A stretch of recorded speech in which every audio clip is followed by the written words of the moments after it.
Good morning, everyone. Welcome back to the lecture. Today, we want to continue the topic of analyzing relational data.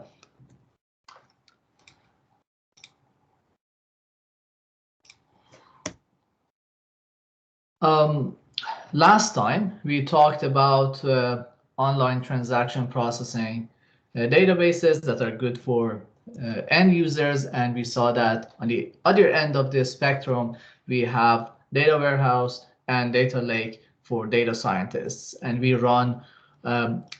also run ETL periodically to synchronize these two databases. And finally, we learned that we can run traditional business intelligence tools on data warehouse, or a newer thing which was SQL on Hadoop that can be done using a data lake. Today, we want to focus on SQL on Hadoop and basically how it works. So this idea of SQL on Hadoop, as if you remember, we justified this and we said that SQL is really nice, but it has relational databases have scaling issues. That's why people started using Hadoop, but they kind of kept the SQL interface because it's such a nice language for querying information. So these systems, SQL on Hadoop, they have a SQL query interface so that you as the programmer can basically ask your questions in a language that is similar to SQL, sometimes almost identical. And then we have the execution layer that translates this SQL-like query to a bunch of MapReduce jobs. And finally, everything runs on top of HDFS or other distributed file systems. Examples, the two most famous examples of SQL on Hadoop is Hive and Spark SQL. So basically, whenever something is successful in Hadoop, Spark people say, we can do that as well. So they come up with something to support that functionality, and that is the Spark SQL extension. The focus of today's lecture is mostly on Hive, and at the end of the lecture, I talk about the Spark SQL as well, and I introduce the next assignment. Today, we want to see how all of this works. All right, let me ask you a question first. I have something here, all right? Maybe spend a second, try to figure out what this is. And then I'm going to launch a poll that asks you, does this look familiar?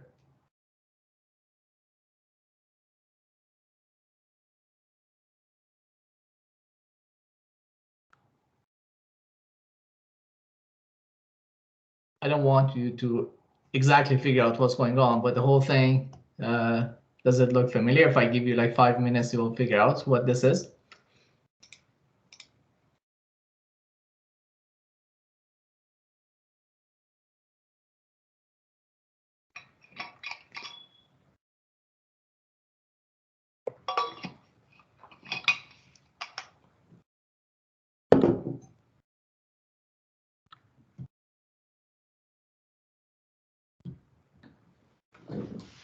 I got 12 responses. Okay, 13 now. Most of them are yes.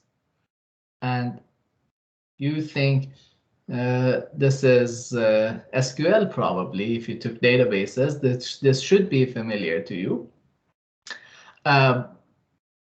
You are not 100% right. It looks like SQL, but it is actually Hive. So congratulations. If you think you understand this, you can add Hive, Apache Hive, in your CV without knowing it, because you technically know it. Yeah, add something to your CV, but do not ask for a reference letter from me, because I know how you know it. Okay, so this is a Hive example. Actually, it's not SQL, but it's very similar to SQL. The query that we have here um, is trying to join two tables. It has some other stuff like select and where, but the main thing that we are doing here is we are joining two tables, and we sort them, and then we return like top 10 results. So let me explain what this is. So basically, these are two tables. One is the word, both of them are word count. So in each table, we have two columns. One is a word, like the first column that I'm showing here. And then the second column is a word count for that word.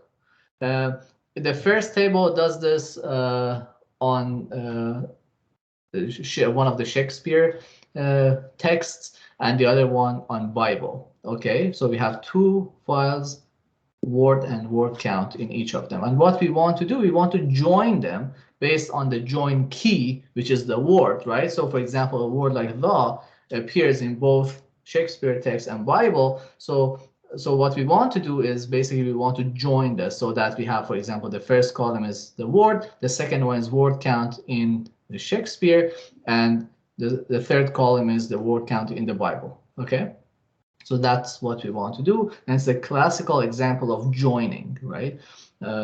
Data. If you know databases, this should be very familiar for you. If you don't know databases that much, again, still it should be a very simple concept for you. So two tables, we join the data, we merge the data kind of based on the shared column that we have. And we have some other stuffs there, we don't care, such as we want to return stuff that happen more than once and things like that. So now this is Hive. Okay, what we see here is exactly like SQL, right? This has to be translated to something like MapReduce job. How is that happening in Hive? Well, it takes this query from the user. It creates something called an abstract syntax tree, or AST. It's a very common data structure for translation. Basically, when you want to compile something, if you took the compiler course, you might have seen AST, probably have seen AST there. I just wanted you to know that I've heard the basically name for this data structure. And then from that, we actually produce a bunch of MapReduce jobs. And for this particular query, it will look something like this. And this is why Facebook started Hive, right? Because writing like 2 lines of SQL is much better than writing this thing, right? So that's the idea. This is the general architecture of Hive. So we have Hive, which is running on top of Hadoop, obviously. The main components that we have in Hive is the driver. The driver is actually the component that takes SQL queries and compiles it into MapReduce jobs and optimizes it and executes it at the end. We have some other components like metadata. I will talk about that in a second. Some connectors to other like relational databases so that you can import data from other systems, and some other components as well. But the driver is the main one, and we're going to learn a bit about how the driver works today. So about other components that I talked about, we have this meta store meta store that holds metadata, and that is basically like any database. We need some metadata, right? We have tables, so we need to store some metadata, such as table schemas and things like that. And then permission information, like we have different users, they have different accesses to the system, things like this. So these are all stored in MetaStore. And then the actual data is stored in HDFS.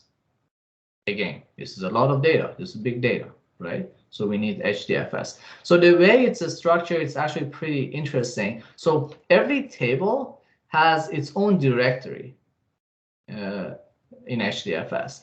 And then each table is partitioned into subdirectories. So we basically divide it up to multiple chunks, and every chunk will be stored under a subdirectory. And then finally, the actual data is in files, either plain text or binary, inside those subdirectories. You may ask, is this a feature or a bug? Well, this is a feature. It's actually an important feature. Let me give you an example. I don't want to dive into the details of how this works, but the reason why this particular implementation is useful is that, for instance, suppose that we are dividing up the data based on time, okay? So it's like a database where we add data over time to the database. This is a common pattern, right?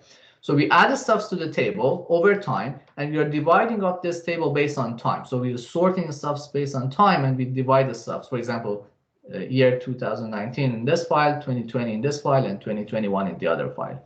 Now, why is this interesting? Because when you want to run some queries on this table, in many cases, we want to limit it based on time. For example, we only want to look at 2020 data, right? If that's the case, now I can easily go and read that file or some specific files. So the fact that it's sorted in this particular order, divided in this particular order, helps us to hopefully read only part of these files and not all of them. So it's basically an optimization. So it's a cool feature that the data is stored like this or partitioned into files. Any questions?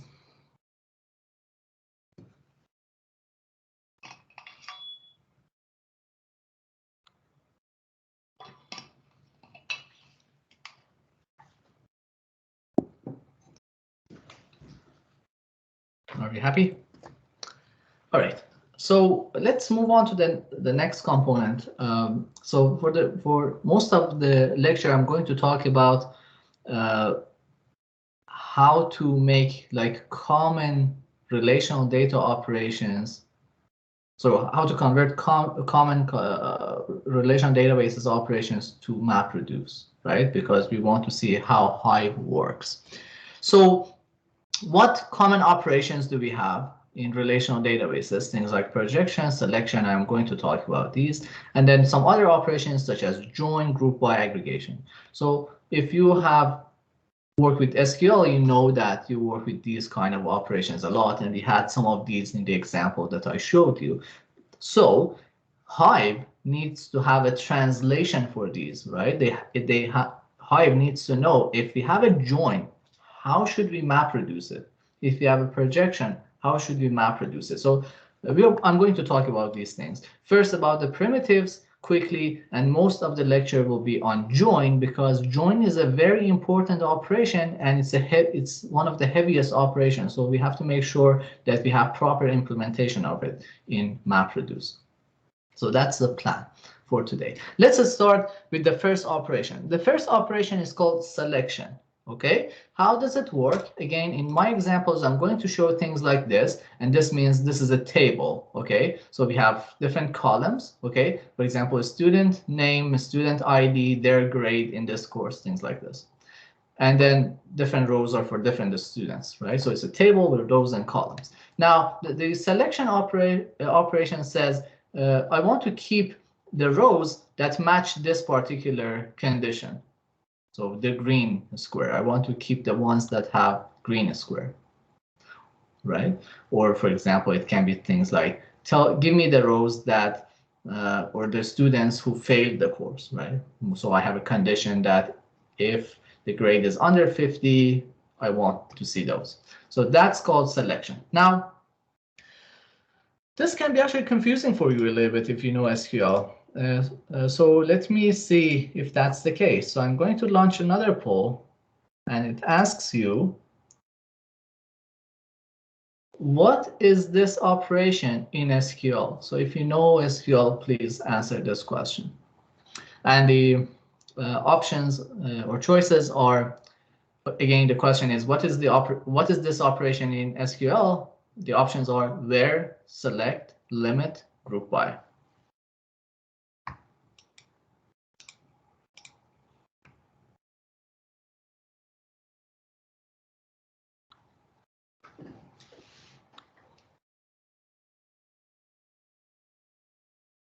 Okay, it's almost stabilized. Most of you answered correctly. This is where in SQL. The reason I specifically posted this poll was to make sure you do not confuse this with select, right? Select actually limits the columns, not rows. So the selection operation is basically the where clause in SQL. It limits the rows. I only want to see rows that match this particular operation. So, okay, so hopefully now we know what selection is. How can we implement it in MapReduce? This is a very common operation in relational databases. Actually, implementing it is very simple. Look, we can read the data line by line, right? And then we emit it if the condition is true. If the condition is not true, we don't do anything. We go to the next line. So it only needs a mapper, and all that mapper needs is a condition. If this, then emit. Otherwise, nothing. That's it, as simple as that. We can also pipeline this to projection, which I explain next, and we don't need reducers, right? It's a simple mapper only thing. It has an excellent performance because we are only limited by the HDFS throughput, right? Because we are reading a file and we're emitting the stuff. So as fast as HDFS can read and write these things, there's no other bottleneck. So it's pretty fast. And it works on semi-structured data, no problem. For example, if my input is a CSV file, a comma-separated file, is there a problem? No. We read the line, we tokenize by comma, and then we check the condition, true, emit, otherwise nothing. Simple. So we can support even semi-structured data, something which was not easily, at least possible, in relational databases. Cool. Is there any question? Mohammed, go ahead. Professor, you talk about conditions in the select query, right? But shouldn't we be talking about conditions in the where query? Yes, I meant the selection operation. Sorry. Okay, okay. Or where, in the equivalent of that in SQL. So that question takes us to the next slide, which is projection. Projection is basically keeping some of the columns. The equivalent operation in SQL is select. So here, it's very common, especially when we work with big data. You might have like 1,000 columns of data. Most of them are garbage. We don't need them. So the first thing we want to do is to only extract the columns of data that we care about. That's projection. For example, here it says only keep the square and circle column. So the second one and fourth one. Okay, simple operation. So how can we implement this one? Very simple again. In the mapper, we can read these lines line by line, and for every line we should emit only pieces of information that we want to keep in the projection operation. For example, we want to keep the second and fourth one, no problem. So we emit this part and this part. The rest of them will be ignored. As simple as that. So again, very easy, and we can combine this with selection. So if you have selection and projection, you can combine them. When you read rows, you can do both of them, right? So you eliminate some rows that you don't want, and for the ones that you want, you only keep those columns that you're interested in.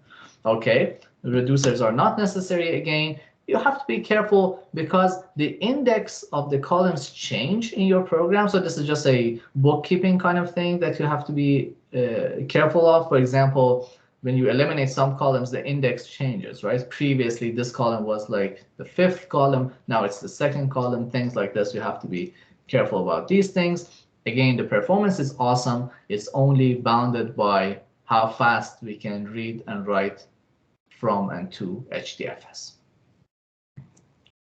And we can support semi-structured data. Now, moving on to another type of operation, group by. Group by is a very common operation, and we have used this in the context of big data a lot. So you know it's very useful. So it's also true for SQL. We have different types of aggregation, for example, average, max, min, sum, count, things like this.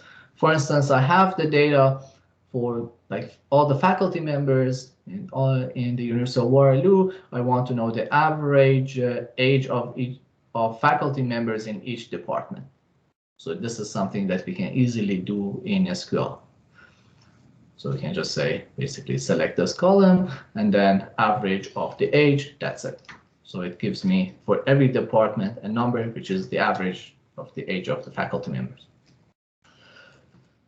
Well, you know this already because it's so similar to what we have been doing before. Basically, if you want to do this, you emit key value pairs depending on what you want to do. For example, in my case, the key would be the department and the value would be the age of one particular faculty member, right? And then finally we group by on department, and then in the reducer we take the average of their ages, right? So it's very simple. So you already know how to do this. It's exactly a simple MapReduce job. Again, here, because we need shuffling, it's important to think of combiner design, and we talked about this before way back in week 2. Hopefully you still remember. So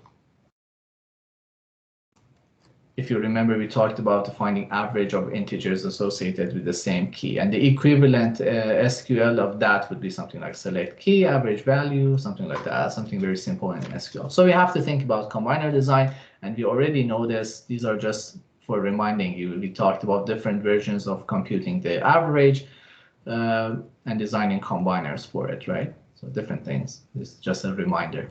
So we know. Now let's move on to the next topic, the other operation, which is really common, and that's relational joins. Okay, don't laugh at the picture that I have. It's a healthy relationship, and it has social distancing as well. So let's talk about join. Join is very important. Like when they want to benchmark databases, one of the most important thing is how fast it can join, because it can be a very critical and critical operation. It's in many cases it's the bottleneck in the speed of a query. Most of you know about joins because you know databases, but let me give a quick example. If some students don't have the background, make sure they follow the lecture. And everybody, please pay attention to this, because I'm going to use this example for the next 10-20 slides. So I have two tables here. In the first one, I have a student name and student ID. Okay, so this is information from my class, for example. So name and ID. And in another table, I have a student ID and the final grade in this course. Okay. I keep two tables for the sake of the example. Let's say this is for privacy of the students, right? I don't want to keep name and mark in the same place. Okay, so I have name and their IDs in one table, and their ID and their final mark in another table. But at the end of the term, the Quest system asks me to upload a file that looks like this. So as you can see, I have all of this information, but it's in two different tables. So I want to join the data. The join operation can be done when we have a shared column, because when I say a student 100 here, and then I have a student 100 here, we are talking about the same student, right? So this name matches this mark. So that's the join key. Okay, so a review of join in databases. And I want to produce a table that has, where's my cursor? Student names, a student ID, and the final mark for all the students. This is called join. And I want to talk about how I can implement this in MapReduce. Okay. To answer this question, there are two aspects that we have to consider because it impacts our implementation. The first one is what is the type of relationship? We can have one-to-one, one-to-many, and many-to-many relationships. I'm going to give you examples. The second aspect is basically the methodology of implementing it. So I'm going to talk about 3 different techniques, okay, for implementing join. The first one is called reduce side join. It's also called repartition join and shuffle join. The second technique is Mapside join, also called sort merge join. And finally, the last method is called hash join, or broadcast join, or replicated join. Now, so it depends on the approach that we want to take. And in most cases, it also depends on the type of the relationship. Is it one-to-one, one-to-many? So, and we are going to talk about this. So it will be the plan for the rest of the lecture. I'm going to start with reduce side join, and then I explain the next 2. But before I move on, let's have a look at a meme. If we want to make fun of the front-end engineers in your next job, it's a good one. Also, please let me know if you have any questions before we move on to figuring out how to implement join in MapReduce.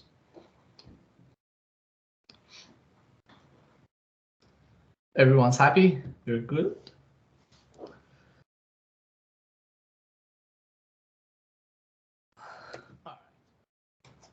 How can we implement it? The first method is reduce side join. If I ask you guys to implement a join right now, I bet 95% of you automatically come up with this idea, because this is probably the most straightforward way of implementing join.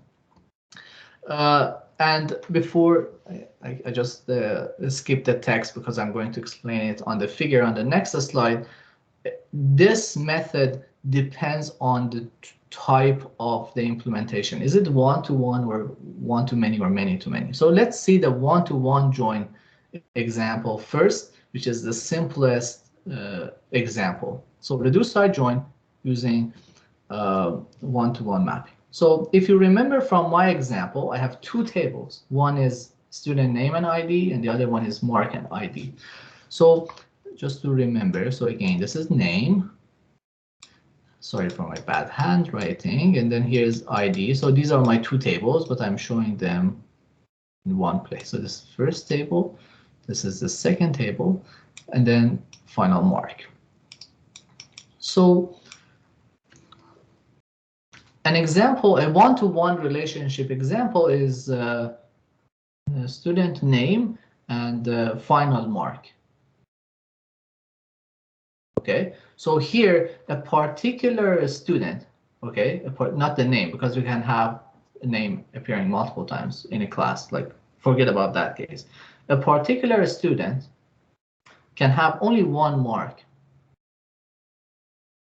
final mark. So that's a one-to-one relationship, meaning that if I look up an ID here, like ID 100, I will see this in the second table only once. Right? Because you don't have multiple final grades. You have only one final grade. So this is an example of a one-to-one relationship, which is the simplest case of join, because I know that there's only one corresponding key in the second table. How can we implement this? It's very easy. We can emit key value pairs so that the key is the join key and the value is either name or mark. So for the first table, it will be the ID, for example, key 100. The name is Ali, and this key will appear again when we read the second file. So we read both files and we emit these things. And then this student got 49. And then for all students, we have these things. So we emit all of these, and then on the reduce, in the reduce phase, what do we get? So for every key, like 100, for instance, sorry. So in the reducer, I get 100 as a key, and then I get an iterator, like always, but I get 2 things. Like one will be the name, and the other one will be the mark. And this happens for all students, right? So I get these key value pairs, and all I need to do in the reducer, I need to just dump that to a file. The only catch here is these are different values I'm getting for this key. So they may arrive at any order. There's no guarantee on the values being sorted in Hadoop, right? So it means that I can get the name first and then the mark, or I may get the mark first and then the name.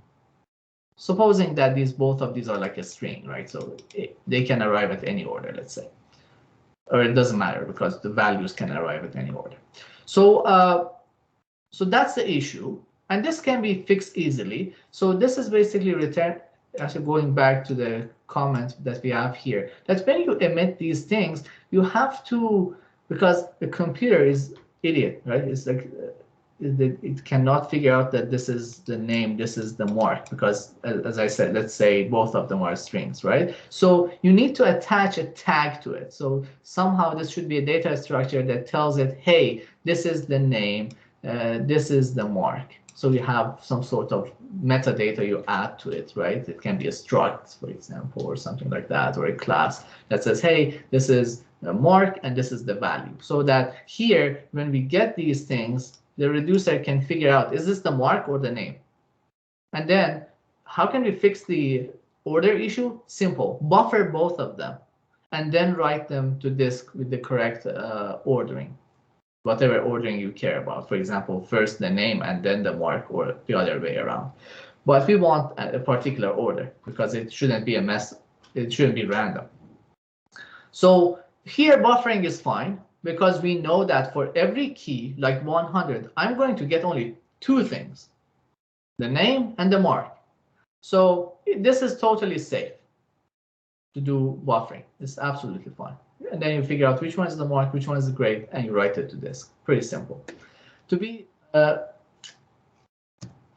more accurate, if you know about databases, this is really the inner join, assuming that the key appears in the other table. But if it's not, then it depends what we want to do, and that would be the outer join that we won't talk about. So we focus mostly on inner join here. Is there any question about this one? Because it's going to get more complicated. I want to make sure everybody understands what's happening here. So this is reduced side join. Why is it called reduced side? Because joining actually appears in the reduce phase. That's why the name is reduced side join. And here the type of relationship is one-to-one. So for every key, we expect only two things to appear here, because this key appears only once in the first table and only once in the second table. So it's a one-to-one relationship. So we have two things.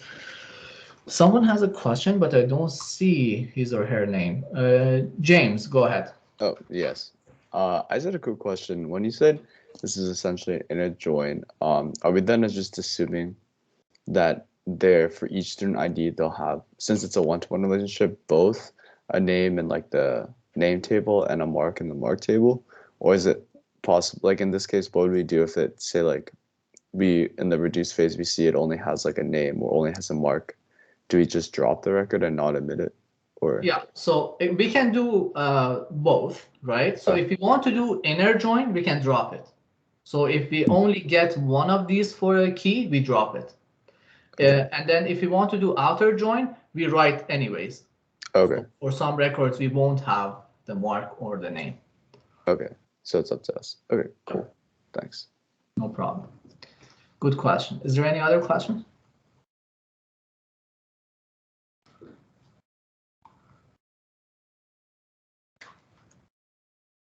Let's move on then to one-to-many relationship. If we have one-to-many relationship, it will be very similar.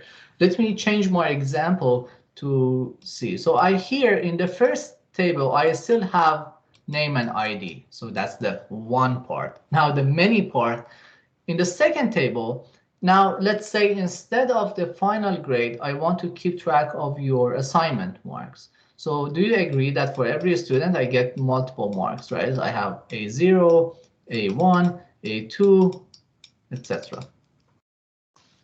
So your ID, like 100, appears only once in the first table because you only have one name associated with that ID, but in the other table, that ID is associated with multiple marks for different assignments. This is an example of one-to-many relationship.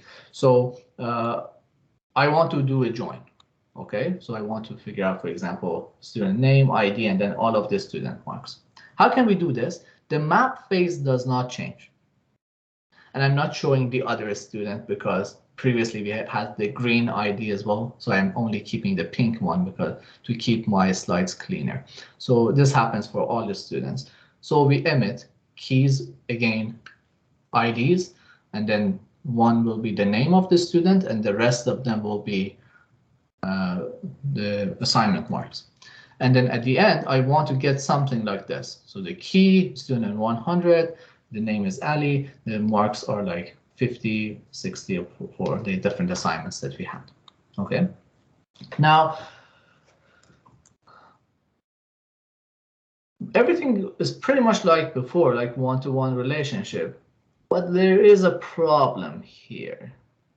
And think beyond my example of assignments. In the general case, there is a problem.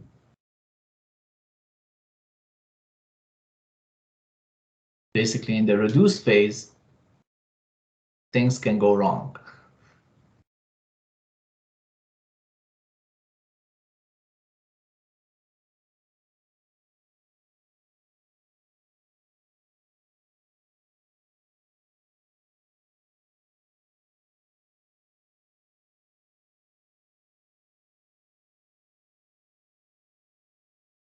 What is the answer if you don't know what the answer is? Yes, buffering, memory overflow, exactly. So if you remember, the issue is that these values arrive at random order for this key. So if I want to have my data to be organized like this, where I have the key first and then the value and then assignment 0 and then assignment 1, assignment 2,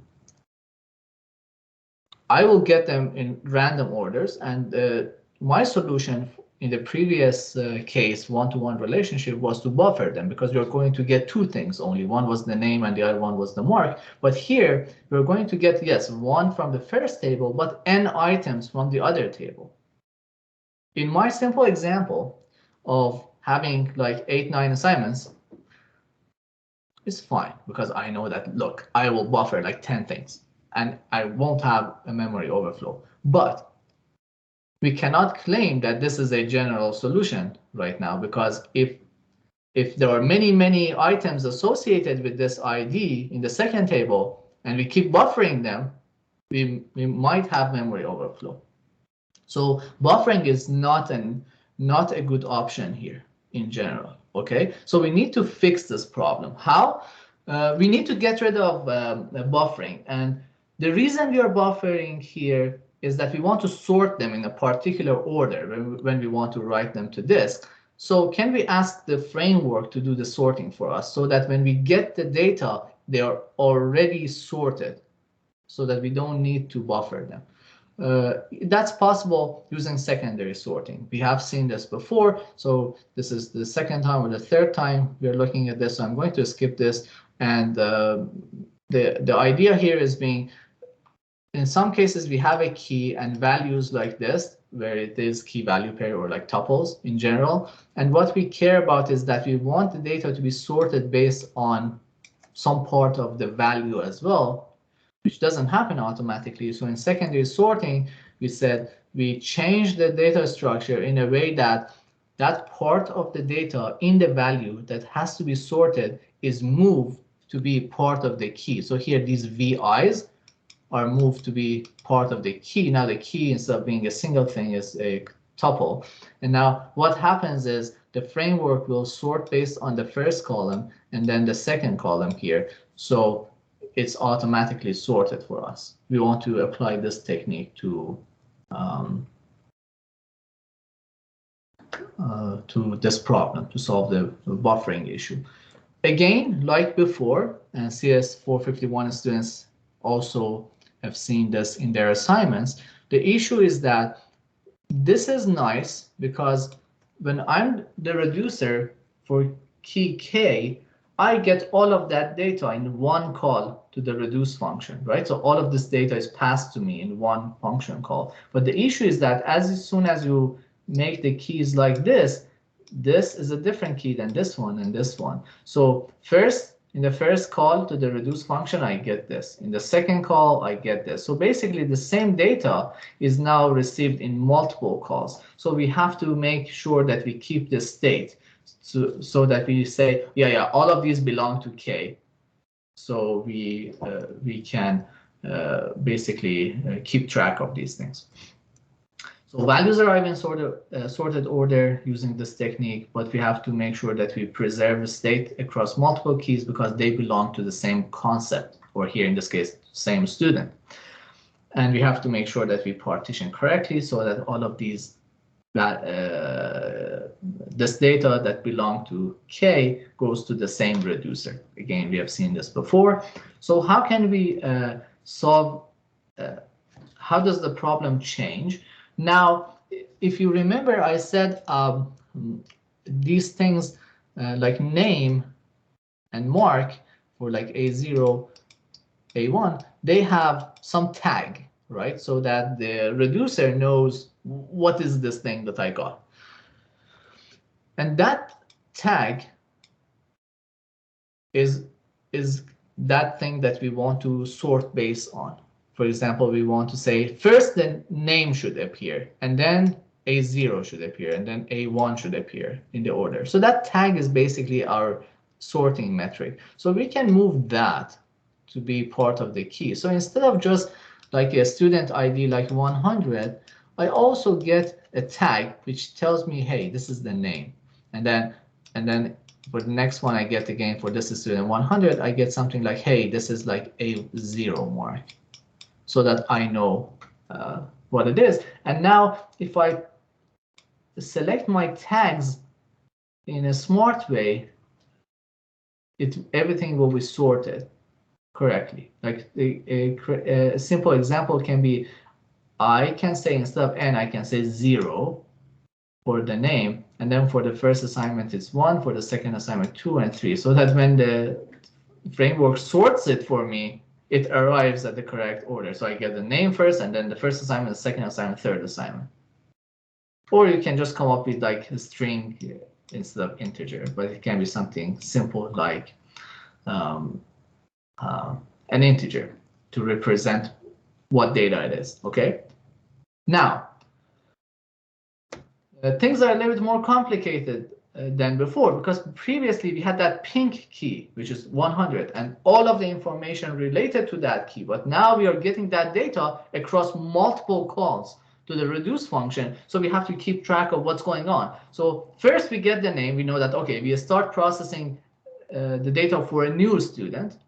And then we basically look at all of the marks for that student. And then when we see this n tag for the name, for example, we realize that, oh, we are done with the previous record, and now we have to move on to the next student, okay?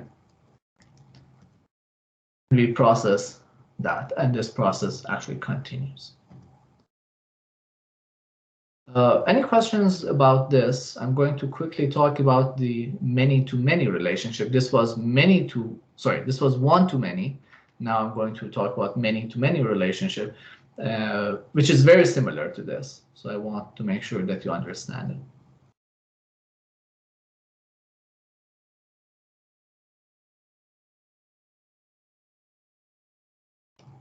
What if one certain attribute like A0 is missing? So it really depends on the policy that we want to apply here.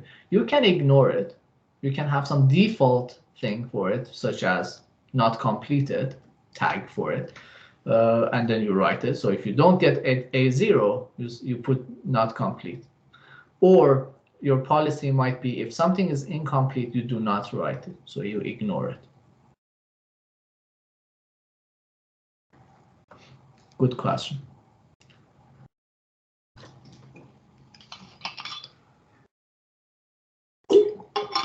So let's have a look at the last case, which is many-to-many relationship. So here, if I want to make up an example, it can be like if you have multiple final projects, not this, it won't be the final, but let's say you have multiple projects. Okay, so you have a group with your friends, so it's 3 of you working on multiple projects. Okay, so we have 3 projects: project 1, project 2, and project 3.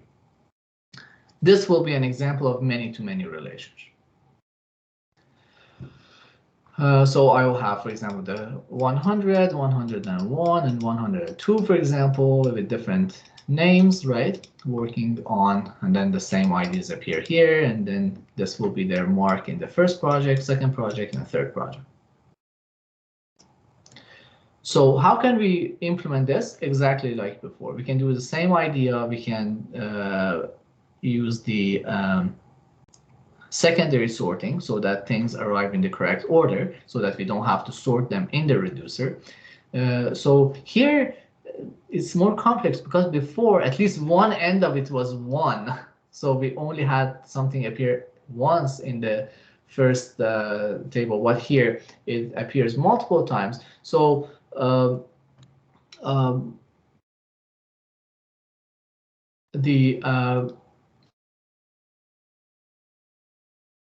just a second. I think I made a small mistake in my example. So sorry, I need to correct myself. Here I said this is student ID. This is wrong. This is the project ID.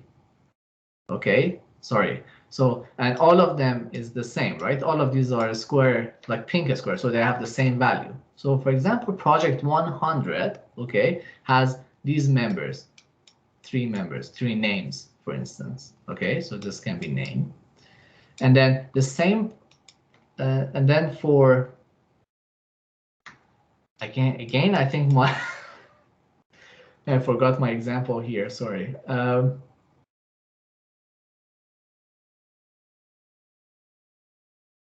Just to make up the example somehow, if the same project has also some other attributes, let's say you get different marks. Okay, so the first mark you get half through the project, right, and then you get a final mark for it, something like that. So that would be a many-to-many relationship, so that the same ID, like 100, appears multiple times in the first table and also multiple times in the second table. Sorry for the hiccup. So let's do this again.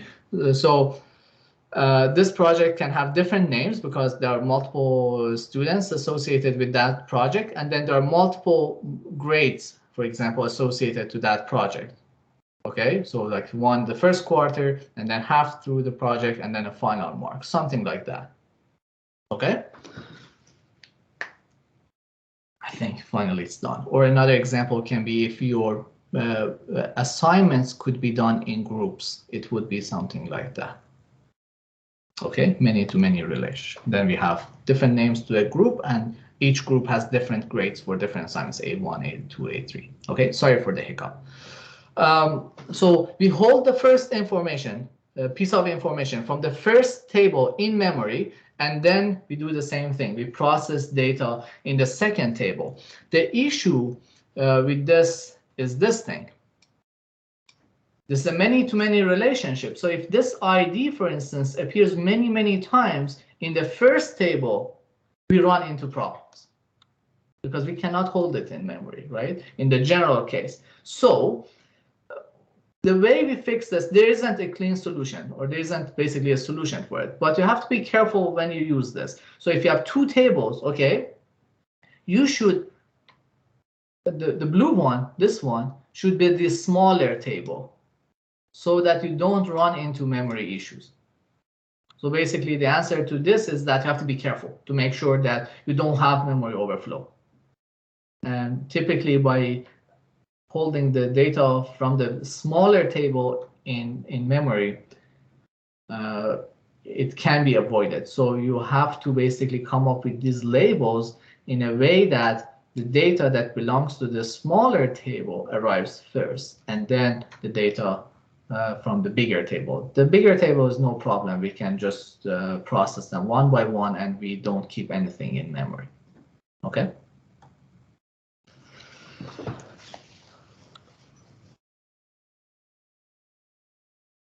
All right, so that was the end. So that was the first type of join. Okay, the rest of them is not too bad, like this one. They are much simpler. So that was reduced side join, because overall, in all of them, we did joining in the reduced phase. Now I'm going to talk about some other techniques. The first one is Mapside join. As the name suggests, we do joining in the map phase, and we don't have a reducer. So actually it's much simpler. But these two techniques that I'm going to talk about next are not as general as the first technique, the reduced side join. They have some restrictions. If those requirements are satisfied, then we can use these types of joins. Let's have a look at the first one. Suppose that I have two tables again, like before, and now suppose that they are sorted based on the join key. So like my example before, we can have name and ID in the first table, and then in the second table we have ID and mark, final grade. Okay, but the difference is that both tables are sorted based on ID. Okay, so I can give you an example here. How can I remove ink? There we go. So, for example, I have a student 1 here, and then a student 1 here, and then a student 7, and then 11, 11, and I don't know, 20, 20. So you can see they are sorted, right? So they match, and they're in the increasing order. So if we have this situation, can you think of another type of join?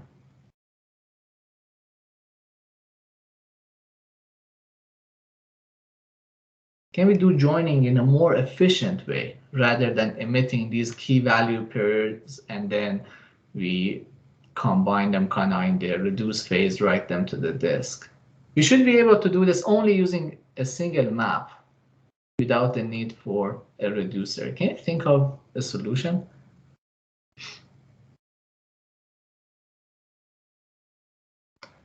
At a high level, do you agree that I can merge the two tables in order to join them? Because their data is already sorted in a way that they match, right? So the first line in the first table matches with the first line in the second table.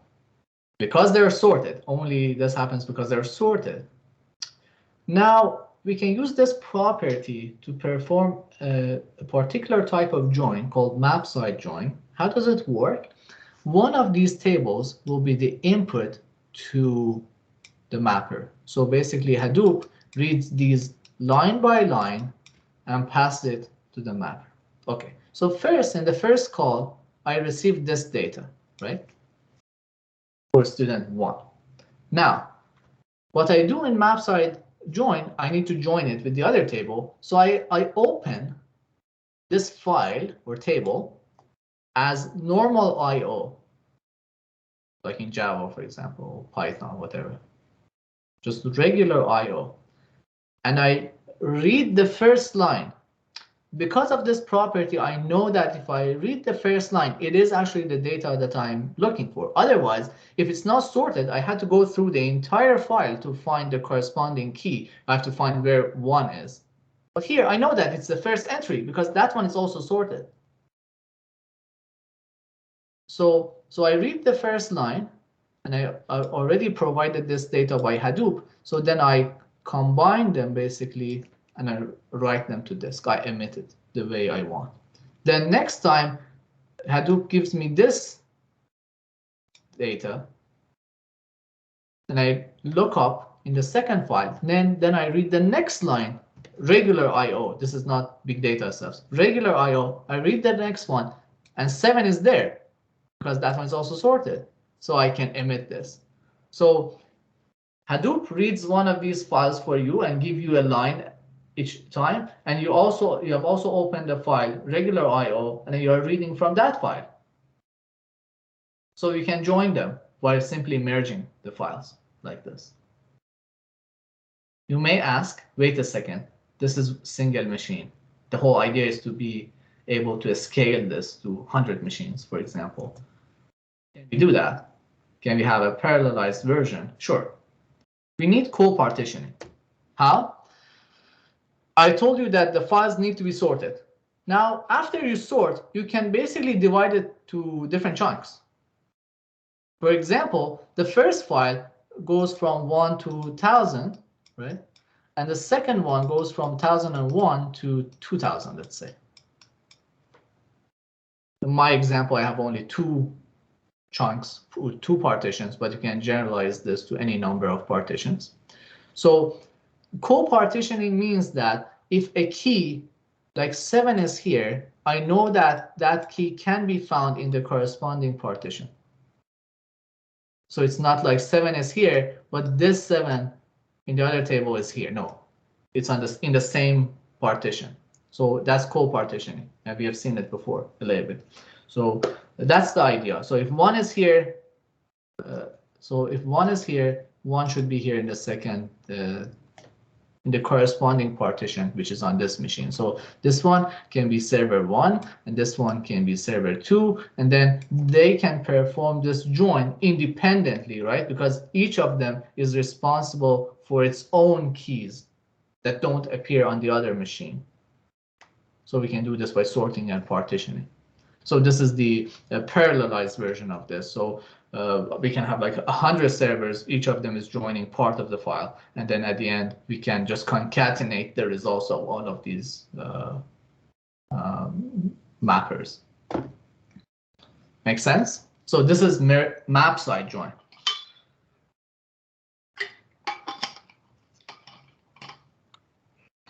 Good question. So I said the assumption is that they are sorted. Isn't this a very strong and isn't this a very strong assumption? Is it reasonable? I'll answer this in a second. The second question is, does co-partitioning mean we partition both tables? Yes. So you sort both tables and then you cut both of them at the same place, right? So that's how you can co-partition. Now,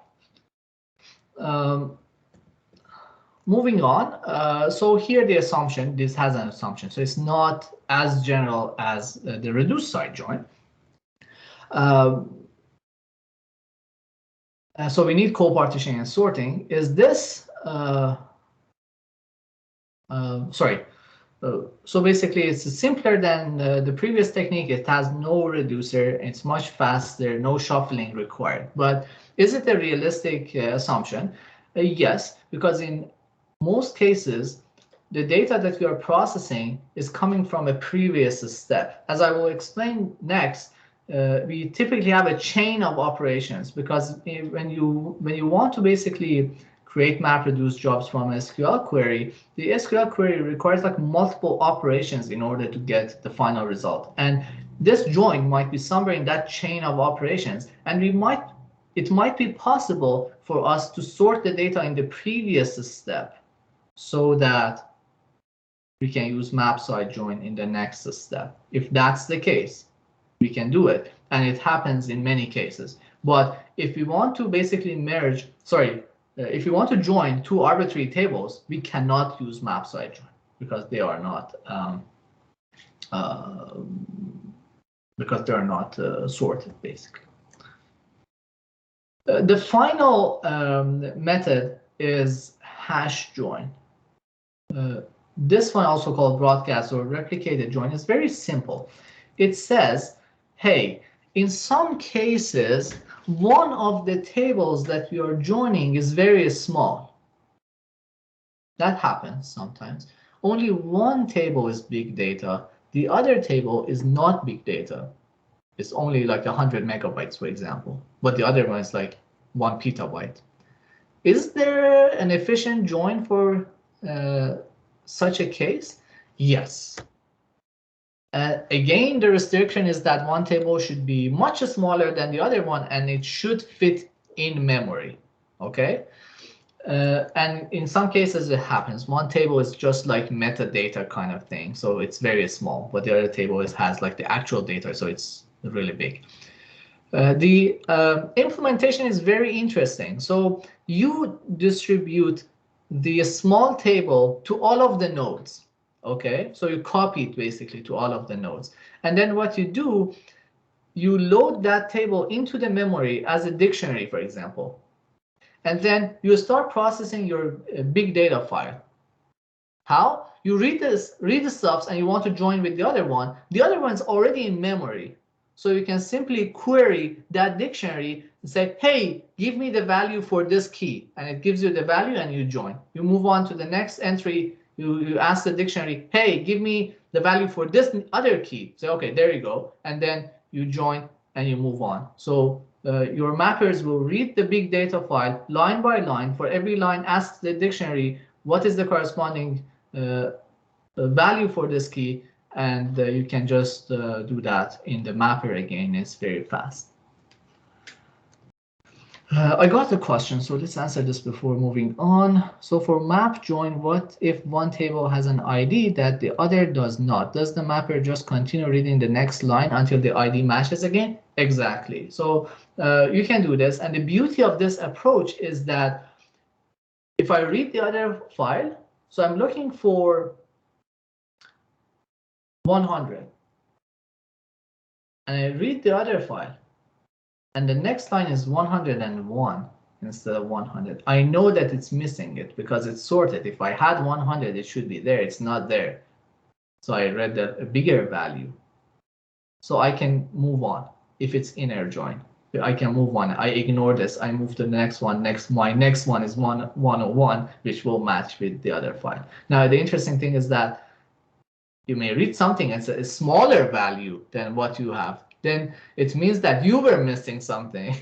So you can also ignore, or it depends on what you want to do. So you can handle those. So the beauty is that it's sorted. So you can just read a bunch of lines and you can find the next one. So it's reasonable. Good question. Now going back to these joins that we learned. So we have three types: hash join, mapside join, and reduced side join. Their speed is like this. Hash join is the fastest one. Then we have mapside join, and finally reduced side join. But the issue is that the limitation also, so the hash join has probably the highest limitation, then we have the mapside join, and finally reduced side join doesn't have any limitation. So basically, when you want to figure out which one you should use, you should ask yourself from the left, can I use hash join? Yes, no. Can I use mapside join? Yes, no. And finally, if the answer is no for both of those, you should use reduced side join, which is the slowest version, but the most general version. We have another question. Does map join work for one-to-many or many-to-many scenarios? Yes, it works for those as well. Again, the files are sorted. Good question. I didn't say that.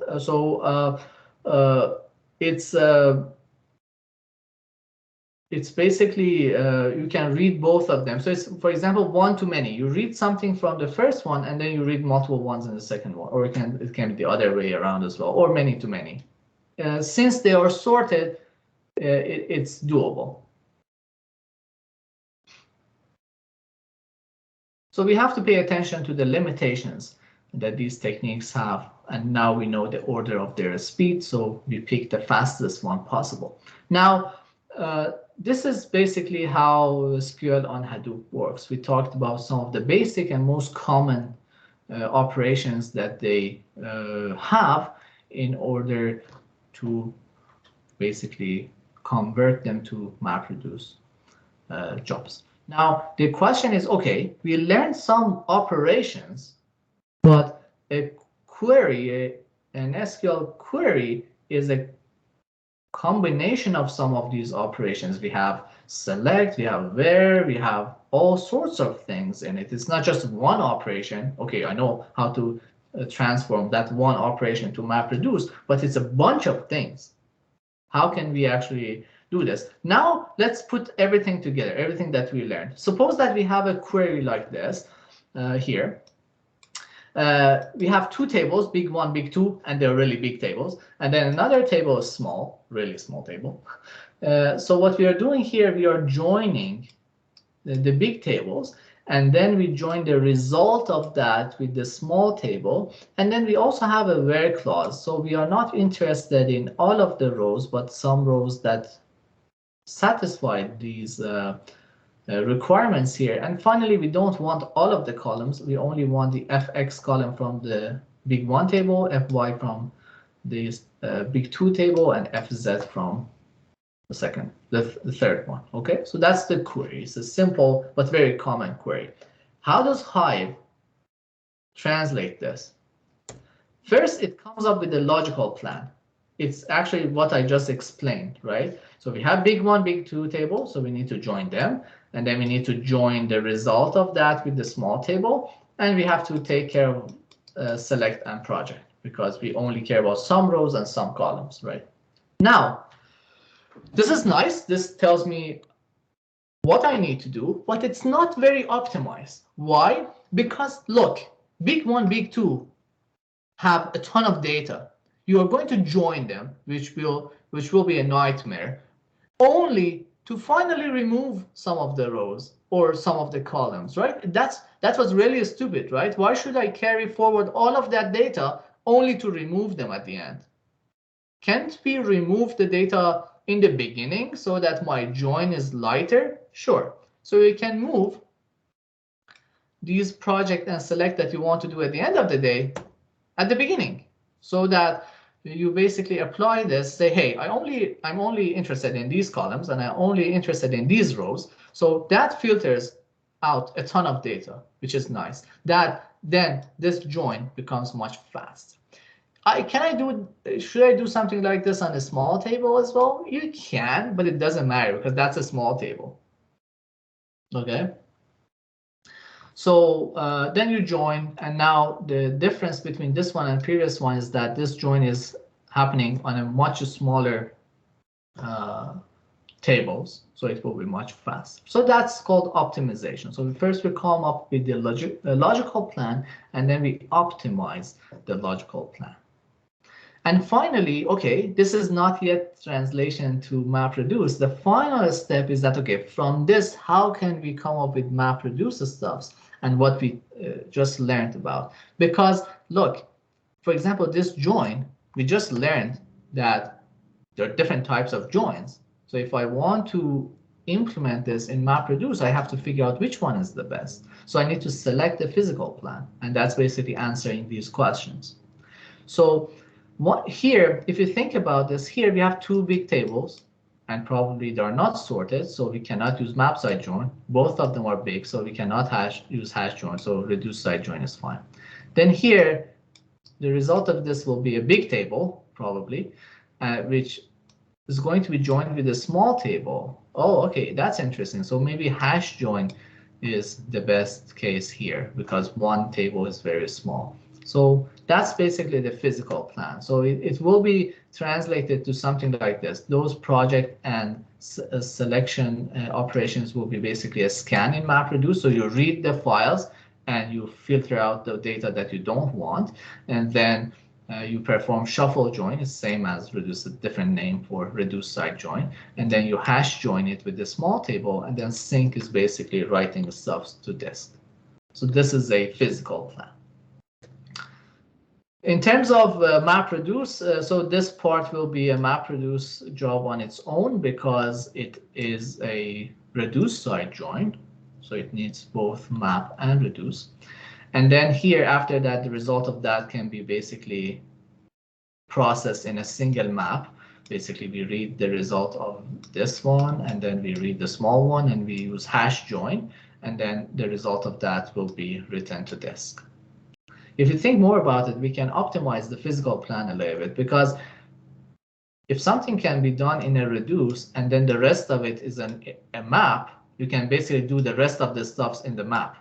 Sorry, the rest of the stuffs in the reduce phase as well, right? Because these are just two sequential steps. You can just combine them into one step. So technically, this can be part of the reduce as well. In this simple example, the whole thing was translated to a single MapReduce job, but it's not the case always. We might need multiple stages of MapReduce jobs to completely run a particular query. So now you know what's happening behind the scenes. So we start from a SQL query, we come up with these logical and physical plans. This is the final physical plan of that query, for example, and then we run this on Hadoop. So as we said, this was mostly Hive, okay, and the Spark always says, hey, I can do that as well. So let's spend a few minutes, and I wrap up the lecture then. About Spark SQL. Essentially, it's very similar, okay? The whole idea is pretty much the same, but it's implemented in a Spark. So it is mostly done based on the data frame API. Data frames are like RDDs, but they are like named columns. So you can think of them as like tables with headers that have like every column has a name. So you can reference that particular column by its name or index. So it's like a table, but it's essentially the physical view of it. It's really an RDD. Okay, so it's like something built on top of RDD just to make data processing a little bit better, especially when your data looks like a table. Two ways to run SQL queries in Spark SQL. The direct way is very interesting. So you create something called this SQL context, the same way that you create a Spark context. And then that context has a function called SQL, and then it accepts a query, and that is literally a SQL query. So I joked about adding it to your CV, but really you can, if you know SQL, you should also put the Spark SQL in your CV as well, because you know Spark and you know SQL, and you can see using this technique, the direct technique, you literally give it a SQL query, and it will translate it to Spark RDDs and operations. Awesome. I mean, that's as simple as that. The second technique is using the data frame API. So you can basically write that query in terms of a bunch of operations. So the data frame API has things like join, where, group by, similar things like what we had in SQL. So you can write it directly yourself. So using the API, the data frame API. So these are the two ways that you can implement SQL queries in a Spark SQL. And the next assignment will be something like this. So in terms of how things happen behind the scene, it's very similar to Hive. So first we start with a query. We come up with a logical plan. Then we optimize the logical plan. And that gives us multiple physical plans, different alternatives, because, for example, join has different alternatives for how we can do it. And then we have a cost model that assigns the cost to each of these physical plans, and it picks the one that has the lowest cost, the one that can be run as fast as possible, and then that would be a selected physical plan, which will be one of these candidates that we had before. And at the end of the day, it just generates the code, and everything will be RDDs and transformations on RDDs. That's what the Spark understands. So everything fancy you see, like Spark SQL, Spark ML, or other libraries, at the end of the day, everything is transformations on RDBs. So the same idea. And in terms of physical execution, we have seen this slide before, so I'm referring back to it because now some stuffs make more sense. So if you remember, I said we have two types of joins here. It can be both wide dependency, which requires a shuffle, or narrow dependency that doesn't need a shuffle. Maybe it didn't make that much sense back then. But this one, the right one, the wide dependency is reduced side join, which requires shuffling. And this one is Mapside join, which requires the inputs to be co-partitioned. And we can also have hash join by broadcasting a variable. So hash join is when you have a small file. So what you can do, you can broadcast that file to all of the worker nodes, and then you implement your join using that technique. Your next assignment for both 431 and 451 sections is about taking a SQL query and convert that into raw Spark programs. So, and that may have some parameters as well. So you get some SQL query, it might have some parameters like the date of this, and then you have to convert that to raw Spark programs. Okay. For 451, you are not allowed to use a Spark SQL. So you have to do what the Spark SQL does to learn how it works. Okay.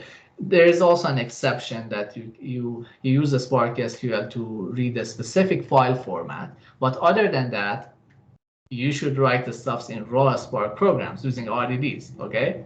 And for 431, it's a little bit different. We have both, a combination of both. So you will see this will show up in your next assignment. That's it. It's actually, don't worry. Students tell me that this is the easiest assignment in 451 and 431.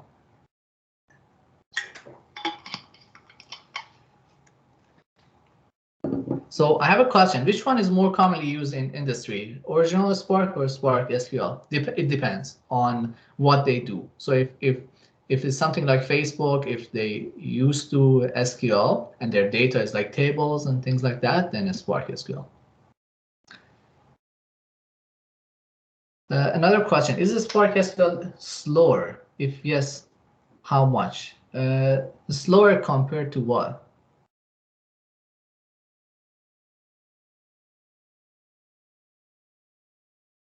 Also, other students, if you have any questions, please let me know. Original Spark. It really depends. It really depends. In most cases, probably not. But remember, this is a high-level thing, right? You give it SQL and it translates it for you. It compiles it for you. Now, if we can write that in raw Spark SQL in a smart way, we can probably beat it, right? It's like writing in C versus assembly. But do we really want to do that? Probably not, because the Spark SQL interface is much easier to work with when you have SQL-like queries. In terms of performance, probably you can beat it, but I don't expect a huge gain. Good questions. I'm going to stop recording, then I will be around. So goodbye, everyone.